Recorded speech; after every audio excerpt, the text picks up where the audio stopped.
Regardez-moi cette bouteille. Elle est énormissime, c'est du Genépi.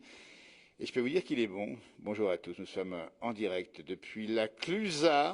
Nous sommes en Haute-Savoie et on va découvrir ensemble, c'est un bonheur, la distillerie des Aravis. Et regardez-moi ça. Tiens, on va faire un petit plan sur l'extérieur. On voit les montagnes, tiens, nous sommes en direct, il est 9h30 à peu près.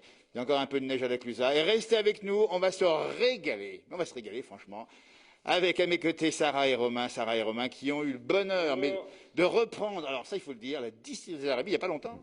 Oui, il n'y a pas longtemps, on a repris l'année dernière, donc c'était en début d'année 2020. Voilà, année compliquée. Donc c'est tout frais, on dit bien, Sarah, qui est la sœur de Romain, et vous êtes dans la maison ici, et il faut l'expliquer aussi, parce que vous n'êtes pas du pays, mais c'est de l'Ardèche, et c'est quand même une bonne tradition là-bas aussi d'alambic. Oui, tout à fait. Bah, nous, on fait ça dans la famille depuis plusieurs générations maintenant. La troisième, voilà. On est la troisième, mais en Savoie cette fois-ci. C'est la tradition. On dit bien, nous sommes avec une distillerie artisanale et authentique. J'espère que le son est bon. Dites-nous si le son est bon, parce qu'on a testé ce matin le micro, la liaison comme ça. On va voir comment ça se passe. Et on va en parler. Tiens, Sarah et Romain.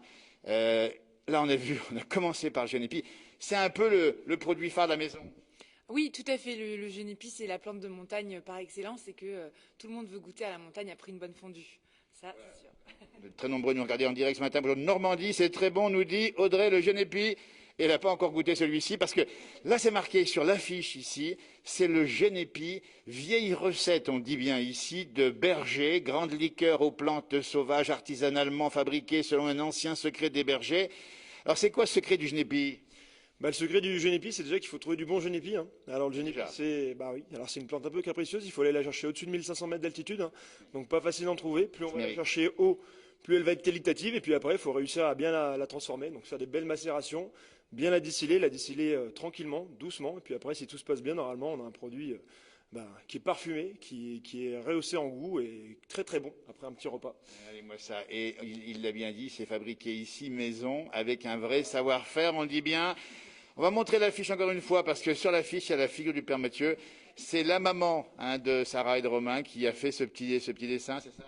Oui, tout à fait. Notre maman a redessiné toute la gamme, donc avec des petits dessins qui nous parlent bien. Là, on a repris une étiquette pour la nouvelle recette du Père Mathieu. Enfin, c'est la même recette, mais on a un petit peu changé tout le look des bouteilles. Voilà. Et puis on va vous dire dès maintenant, hein, vous nous regardez en direct, c'est ouvert tous les jours, on dit bien ici, il y a des visites, hein, c'est Sarah ou Romain qui s'y collent.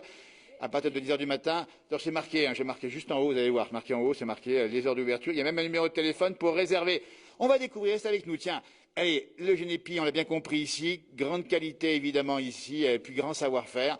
Et puis ça part bien, il faut le dire aussi, parce qu'il y a une petite bande démonstration qui est quand même formidable ici. Si vous venez, vous verrez à la distillerie des Aravis, vous verrez des rencontres faites dans la place du village, et vous y retrouverez la Mimi Poya qui vous vante les mérites de l'alcool, et ce qu'elle dit est vrai. C'est-à-dire que l'alcool, ça reste quand même un médicament. Hein. À l'époque, c'était utilisé de la sorte. Alors, ça soigne tout un tas de choses. Hein. Le cholestérol, l'arthrose sur les mains. Voilà, ça dépend un petit peu comment on l'emploie. La mauvaise humeur aussi, beaucoup. La mauvaise humeur, c'est très efficace contre la mauvaise humeur. Alors nous, du coup, on est toujours de bonne humeur. Hein, ça c'est bien, c'est l'avantage de notre métier. Alors après, je sais plus trop. Voilà, ça dépend. Ça soigne tout. Nous, on n'a pas eu le Covid. Ouais, alors, ils l'ont pas eu parce que c'est Genépi. Et comme disait la Mimi Pauillac, parce que on va la Mimi Pauillac qui m'a décédé maintenant, oui. Elle me disait à chaque fois, ça soigne de la tête aux pieds. Exactement, des pieds à la tête. Et des pieds à la tête. Exactement, oui, ça c'est sûr. Un petit coucou à la famille Joguet aussi qui aime bien ces produits. Alors, il faut expliquer que nous sommes dans la tradition. Vous êtes jeune, vous êtes héritière de ce qu'ont fait les parents et grands-parents, plusieurs générations. Hein. Oui, tout à fait. Ça a commencé avec le grand-père Jean, notre grand-père, qui était à la base maraîcher. On faisait beaucoup de poires, des bonnes poires William, qu'il a commencé à distiller. Mais c'est vrai que Romain connaît bien l'histoire parce que du coup, c'est lui qui a appris à distiller. Moi, je suis pas encore une grande distillatrice. Ça va venir. Voilà. C'est Romain le grand chef. C'est Romain le grand chef parce que c'est lui qui montre justement aux gens qui sont en vacances ici comment ça se passe. Alors, on dit bien, c'est l'Ardèche de votre pays d'origine. Vous donnez le nom du village. Nous, on vient d'un petit village qui est au nord de l'Ardèche, ça s'appelle Saint-Désirat, où en fait on est une région effectivement très maraîchère, on est dans les vignes, en plein milieu des vignes, donc appellation Saint-Joseph, juste à côté du Condrieu, c'est magnifique, c'est très très beau. On fait du coup beaucoup d'eau de vie de poire aussi, nous on a notre propre verger de poire William, donc c'est des poires qui sont très adaptées à la distillation parce qu'elles sont très riches en sucre, très juteuses et elles font des poires de qualité et enfin des eaux de vie de poire de qualité. Donc la poire, ça se ramasse à partir à peu près de mi-août. Après, on les fait mûrir, on va les broyer, les faire fermenter. Donc ça, c'est que des opérations qu'on va réaliser nous. Et après, elles vont être distillées. Donc on essaie de distiller juste après les fermentations pour conserver vraiment au maximum le goût du fruit frais. Hein. Ça, c'est important.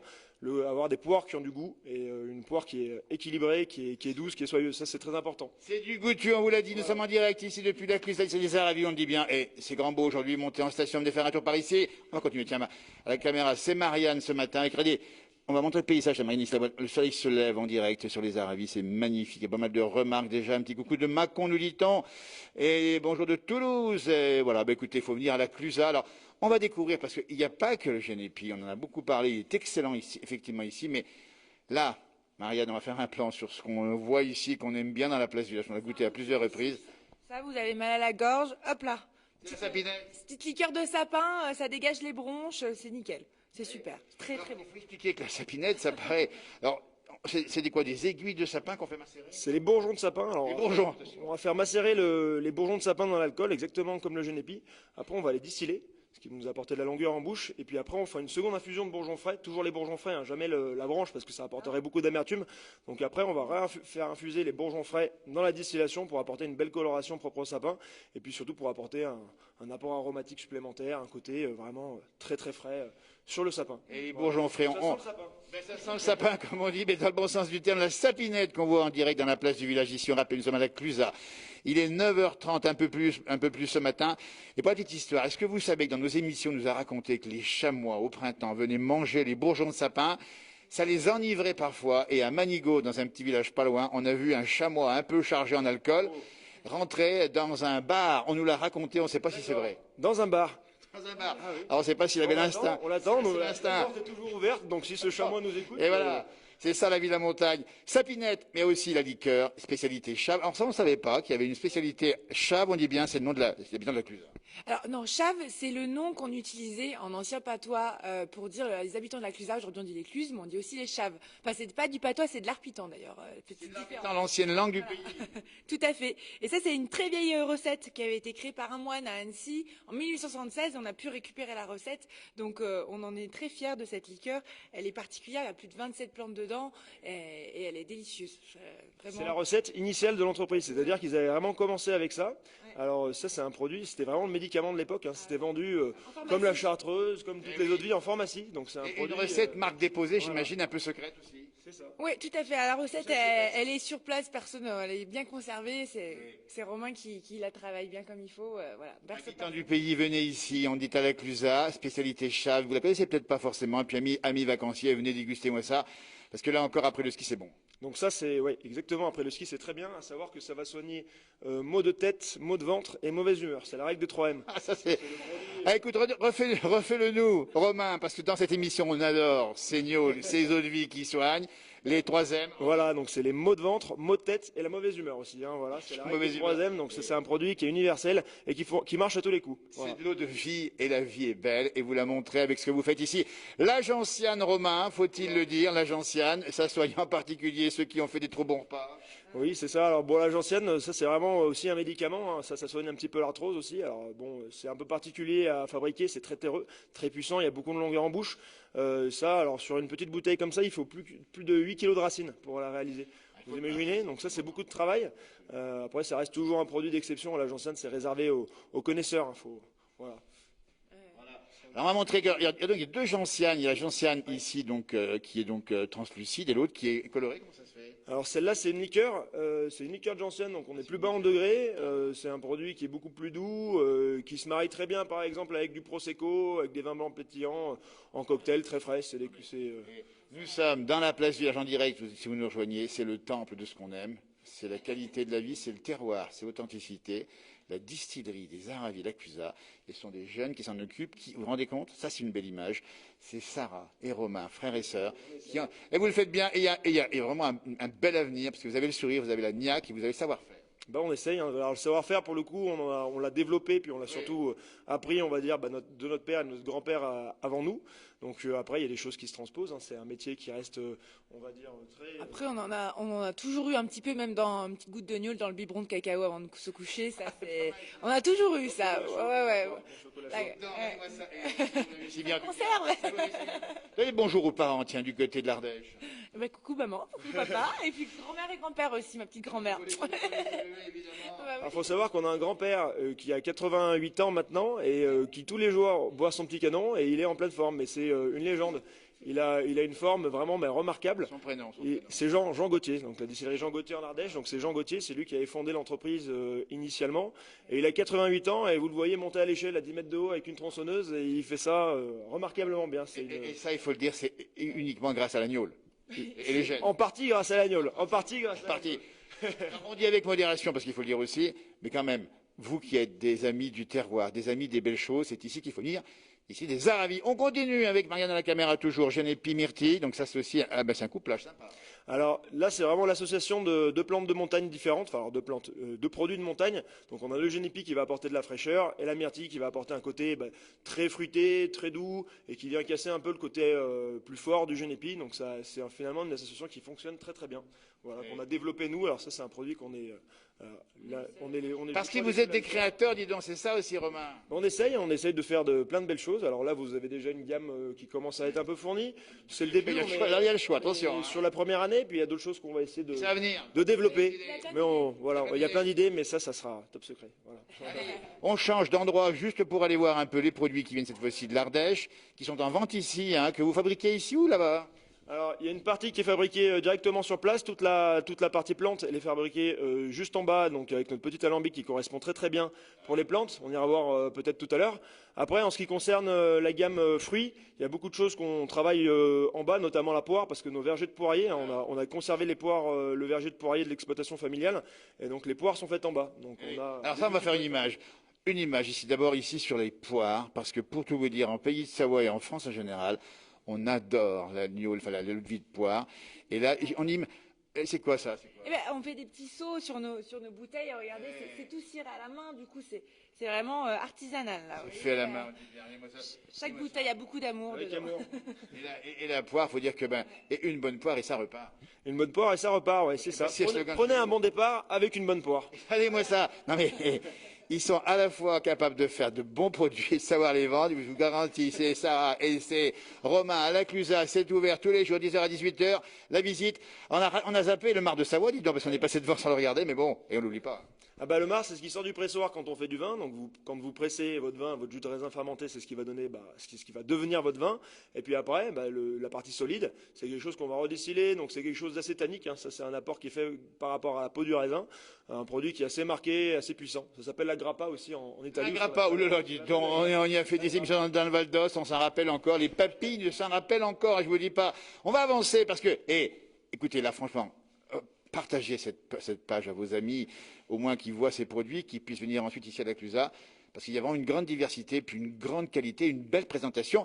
Après la poire, le kirsch. Après l'apport, le kirsch. Alors ça, c'est un kirsch qui est réalisé avec des cerises de la forêt nord de Faugerolles. C'est des petites cerises très sucrées, mais pas très charnues, qui nous permettent en fait de faire des kirschs de qualité, qui ont de la rondeur, qui ont de l'élégance. Vous voyez, vous pouvez pas utiliser, par exemple, de la Burla ou de la Bigarro, qui sont des cerises de bouche, pour faire du kirsch, ça marcherait pas bien. Ce qu'il faut, c'est toujours garder en tête qu'il faut les bons fruits pour faire les bons produits. Donc ces cerises-là pour faire ce kirsch, il faut de la poire William pour faire notre eau de vie de poire. Et puis on prend des mirabelles d'Alsace pour faire Mirabelle, parce que c'est le Tour de France que l'on fait ici. Prunes d'Alsace pour faire notre vieille de prune. Alors c'est une prune qui va passer par un petit vieillissement en fût, pas trop prononcé, pour pas avoir un apport tannique trop marqué. Ça permet de faire en sorte que la prune, elle s'ouvre beaucoup, elle prenne de la souplesse, elle prenne de l'élégance. Voilà, ça casse un peu l'agressivité. Il en parle, ça nous donne envie. Pour vous qui aimez ça, amis qui nous regardez ici, partagez à vos copains qui aiment aussi les bonnes choses. Et c'est ici qu'il faut venir les chercher ensuite. Alors, on va avancer parce que, regardez, c'est le Tour de France. Alors, ça, oui. On va faire le pic avec Sarah ici et puis la châtaigne qu'on retrouve du côté de l'Ardèche. Et ben voilà, il fallait forcément ramener un petit peu de châtaigne en Savoie et la petite crème qui passe de partout. Je dis ça parce que moi j'en mets dans la bière, dans les crêpes, en cuisine je fais des très bons tiramisu, plein de choses à faire avec. Ouais. Écoutez, moi je suis vraiment enthousiaste parce que vous voyez, il y a la passion chez Sarah et Romain.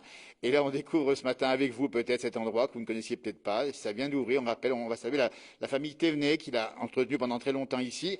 Et on n'a pas fini parce qu'il reste les myrtilles encore, les framboises. Ah, myrtille framboise. Hop, regardez, ces petits bijoux. Ces petits bijoux, ça. Il faut savoir que la framboise, c'est un peu particulier parce qu'on distille une eau de framboise au préalable. Donc en fait, on fait fermenter des framboises qu'on va distiller, des framboises fraîches. Et après, on fera une seconde infusion de framboises fraîches dans l'eau de framboise pour apporter un côté beaucoup plus généreux, beaucoup plus fruité. Vous voyez, l'eau de framboise, ça peut paraître un peu sec parfois. Là, le fait de faire la macération avec les framboises fraîches, ça nous apporte vraiment un côté très très parfumé, très très doux. Alors du coup, c'est pas une eau de vie parce qu'on fait une fermentation dans l'eau de vie. C'est une liqueur, mais c'est une liqueur plutôt haut de gamme ou en tout cas qui est très parfumée. Voilà, ça c'est important de toujours arriver à conserver le goût du fruit initial dans nos produits. C'est vraiment cette volonté, dans cette volonté qu'on fait les choses. Absolument. Une belle image, la jeunesse, la volonté de faire les belles choses, les traditions d'une France qu'on aime avec Sarah à mes côtés ici. On va faire un gros plan ici. On va s'approcher. La lumière, parce que voilà, parce qu'on est fiers de montrer dans cette émission justement des savoir-faire qui sont anciens et qui perdurent et qui perdureront parce qu'il y a un marché pour ça. Il faut l'expliquer, hein, Sarah. Oui, oui, tout à fait. Ben, nous, on est très, très heureux d'être en Savoie ici. Alors, on va expliquer parce que là, nous sommes. Alors, on va peut-être passer, Marianne, de ce côté pour avoir une meilleure image au niveau de la lumière. Et nous, on va peut-être de ce côté. Là, nous sommes devant. Alors, ça, c'est un alambic qui peut fonctionner. Ça marche encore. Alors celui-là, je l'ai fait fonctionner il y a pas plus tard que l'année dernière. C'est un vieil alambic qu'on avait un peu trouvé par hasard, qu'on a entièrement restauré. Alors vous voyez, là vous avez votre vase de chauffe qui est ici. Et puis alors c'était des alambics à charbon en fait. Ça c'est un poêle qui est juste dessous. Donc avant les anciens venaient vraiment chauffer leur vase de chauffe au feu de bois. Alors c'était compliqué parce que c'était difficile d'avoir des chauffes très progressives, enfin très linéaires on va dire, mais n'empêche qu'ils y arrivaient très bien. Et alors après à l'intérieur on mettait de la poire, on mettait de la mirabelle, on mettait ce qu'on voulait, et puis on distillait. Voilà. Alors après les vapeurs elles partent dans notre, alors c'est un espèce de col de cygne ça, et puis après elles aboutissent dans le serpentin. C'est pour refroidir évidemment, c'est ça. Voilà, c'est le refroidisseur, c'est un échangeur en fait. Donc c'est à ce moment-là que les vapeurs vont se condenser. Et on va avoir après notre coulée d'alcool qui va sortir par le petit tuyau qui est ici. Alors c'est celui-là, bon, il fonctionne. Hein, on l'a déjà fait marcher. On en a un peu plus gros en bas, et puis on en a d'autres pour le fruit en Ardèche qui nous permettent vraiment de faire des très très bonnes qualités sur le fruit. Il faut bien comprendre que dans notre métier, on a quand même presque un type d'appareil par famille de produits. Vous avez donc les alambics pour distiller les plantes, les alambics pour distiller les fruits. Hein, c'est les alambics multivases comme on voit chez les bouilleurs de cru ambulants. Après, il y a les alambics cognaquais, armagnaquais qui nous permettent de faire d'autres produits. C'est un grand spécialiste de la distillerie, on le dit bien ici, Romain avec Sarah. On rappelle la distillerie Jean Gauthier du côté de Saint-Désirat. Voilà, c'est les distillerie Jean Gauthier. Donc encore une fois, Jean Gauthier, c'était vraiment notre grand-père qui avait développé. Puis après, notre père Denis qui a repris avec notre mère quand on était plus jeune et qui ont fait le musée de la Lambic. Il y a un musée, attendez, on va en parler avec Sarah, un musée du côté de Saint-Désirat dans l'Ardèche. Alors on est quand même avec une grande famille de distillateurs de France ici. Bah, une grande famille et des grands passionnés parce que même ma maman, quand elle est rentrée dans la famille Gauthier, bah, tout de suite elle s'est intéressée à cette histoire des bouilleurs de cru qui est très riche et a chiné plein de belles choses, a récupéré de vieux alambics et ils ont fait toute une exposition de 2000 mètres carrés, 150 000 visiteurs par an sur l'histoire des bouilleurs de cru et ça s'appelle le musée de l'alambic à Saint-Désirat. Écoutez, voilà. Regardez-moi ça. Alors on va parler de l'ouverture ici. Vous qui avez écouté ça, que ça vous a mis l'eau à la bouche et l'envie de venir ici. Nous sommes à la Clusaz et c'est quasiment au centre-ville. Ah oui, vous voyez l'église, elle est juste à côté. On est à 200 mètres de l'église, donc on est en plein cœur. Voilà, une distillerie en plein cœur d'une station, c'est quand même beau. Eh ben, c'est en direct, donc c'est maintenant qu'il faut monter tout de suite. Alors, on prend une réservation. Il y a un numéro de téléphone que j'ai noté, hein, déjà que j'ai marqué ici. N'hésitez pas à réserver. Et il y a un site, alors on va donner le nom du site. Oui, distillerie-arabi.fr. Vous pouvez réserver votre visite en ligne directement. Voilà, et puis, comme ça. Voilà. Et c'est vous qui faites la visite. Oui. C'est Romain. Mais Romain, je fais la déguste. Il fait la dégustation parce qu'il y a dégustation. Il y a dégustation. Il faut pouvoir goûter les produits pour savoir s'ils sont bons.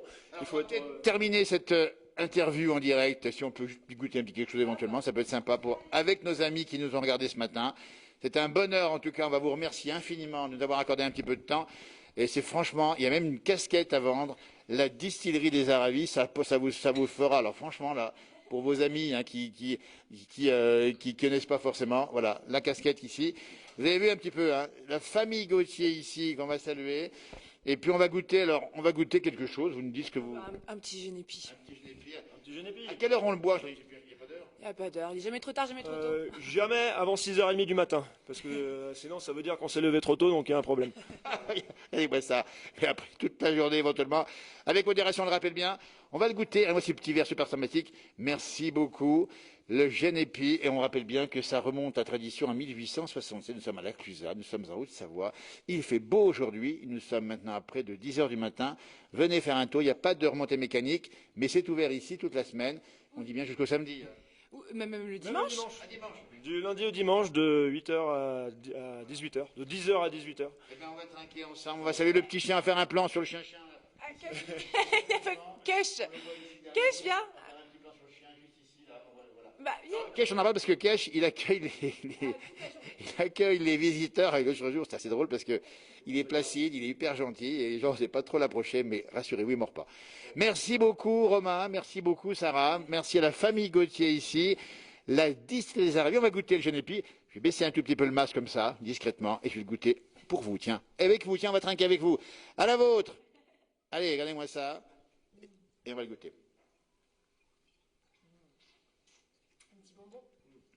Ah, il est goûtu, hein. Parce qu'on met beaucoup de plantes. Et c'est ça, il est fait avec amour, et l'amour ressort dans les verres. Belle journée à vous, profitez bien de la journée, tout bientôt. Ce soir 18h30, John Guillermin encore en direct ici, mon frère Jérôme peut-être dans la journée. Merci à la caméra, c'était Marianne aujourd'hui, depuis la Clusaz, la Haute-Savoie, distillerie des Arabies, ouvert tous les jours, 10h à 18h, et venez goûter, ça vaut le coup. Merci encore. Merci beaucoup. Merci À tout bientôt, merci, salut.